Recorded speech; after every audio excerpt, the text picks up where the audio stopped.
Bonjour à tous. Dans le chapitre précédent, nous avons étudié ce qu'était le pH. Nous avons vu comment on pouvait le mesurer grâce à un pH mètre ou par exemple aussi grâce au papier indicateur universel. Nous avons également vu qu'il existe une formule pour calculer le pH avec moins log de la concentration d'H3O+. Donc, nous devons connaître la concentration en ion H3O+, et pour ce faire, il faut normalement faire un bilan de matière, les fameux diagrammes bilan. Cependant, ces diagrammes bilan sont parfois très longs à réaliser, et donc nous pouvons parfois utiliser des formules approchées pour calculer le pH. Mais pour cela, il faut une condition majeure, c'est que les concentrations soient supérieures à 10 exposants moins 4 moles par litre, parce qu'alors, dans ce cas-là, on peut négliger la concentration des ions qui est issue de l'autoprotolyse de l'eau. Nous retiendrons donc que si la concentration est plus petite que 10 exposants moins 4 moles par litre, il faudra faire un bilan de matière complet. Commençons par une solution qui contient un acide fort. On connaît la concentration initiale de cet acide et on se souvient que lorsque l'on met un acide fort dans l'eau, il réagit complètement avec l'eau pour se transformer en sa base conjuguée et en ion H3O+. La concentration en ion H3O+, est donc égale à la concentration de départ de l'acide. Et dans la formule de pH, pH est donc égal à moins log de la concentration de l'acide. Pour une base forte, le raisonnement est assez similaire. On connaît la concentration de départ de la base forte. On se souvient aussi que lorsque l'on met une base forte dans de l'eau, la réaction est complète et qu'elle se transforme dans son acide conjugué et en ion OH-. On se rappelle aussi que la concentration en ion OH- est liée à la concentration en ion H3O+, par le produit ionique de l'eau. Et on peut donc facilement dire que la concentration en H3O+, est égale à 10-14 sur la concentration initiale de la base. Lorsque l'on transforme la formule de pH avec le logarithme de la concentration en ion H3O+, on obtient donc 14 plus log de Cb. Dans le cas d'un acide faible, la concentration initiale est connue, mais lorsqu'un acide faible est mis dans de l'eau, on aboutit à un état d'équilibre. Au départ, la concentration initiale des ions H3O+, elle vaut 0, et puis à l'équilibre, elle vaut concentration H3O+. C'est la même chose aussi que les ions de la base conjuguée.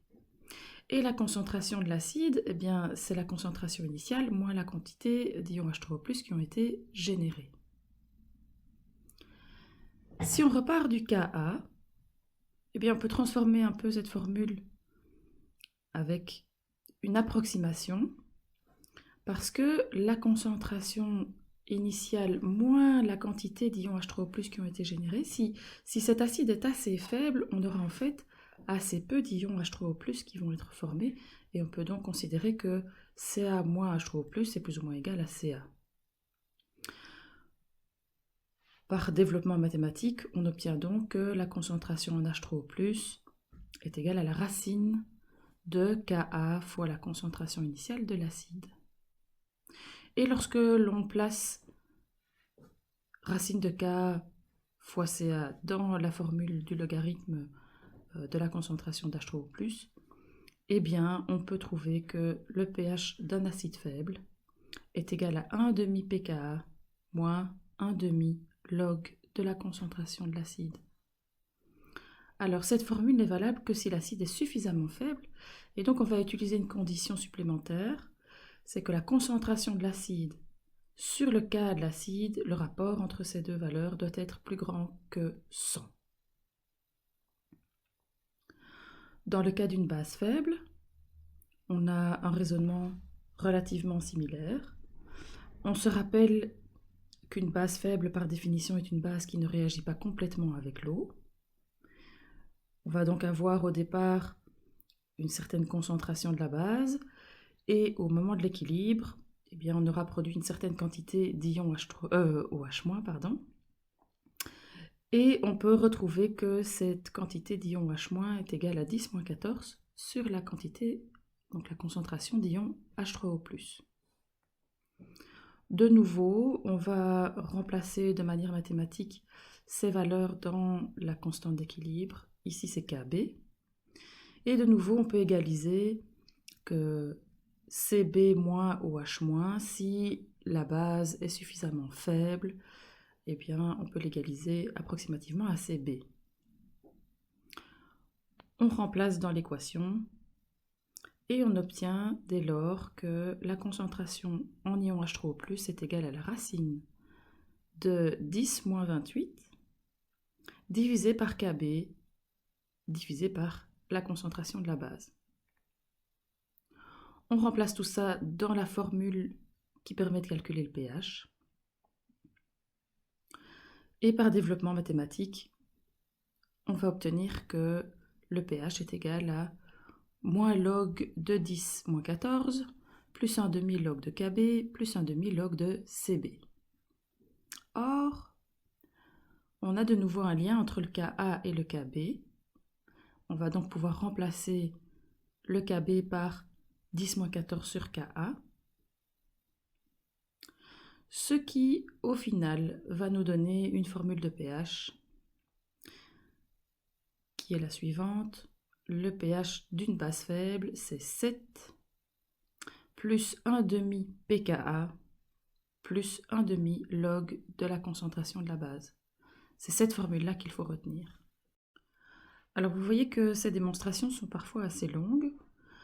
Moi, je vous demande de comprendre le raisonnement logique qui nous a permis de trouver ces formules rapprochées.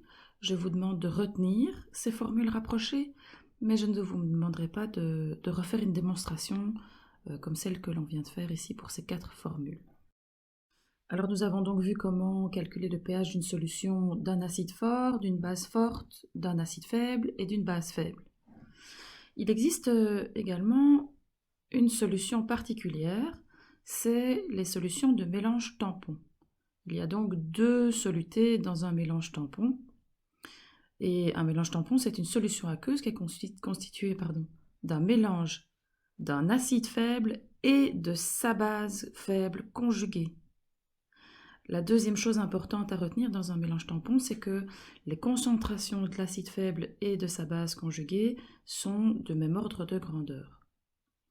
Alors, on a par exemple un mélange entre de l'acide acétique et de l'acétate, ou entre de l'ammonium et de l'ammoniac. On repart de la réaction d'un acide avec l'eau qui, à l'équilibre, donc un acide faible, va générer des ions de sa base faible conjuguée et des ions H3O+.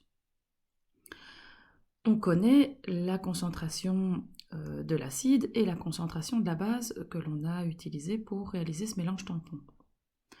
On peut donc, dans la formule de la constante d'équilibre Ka, remplacer A- par Cb et Ha par Ca.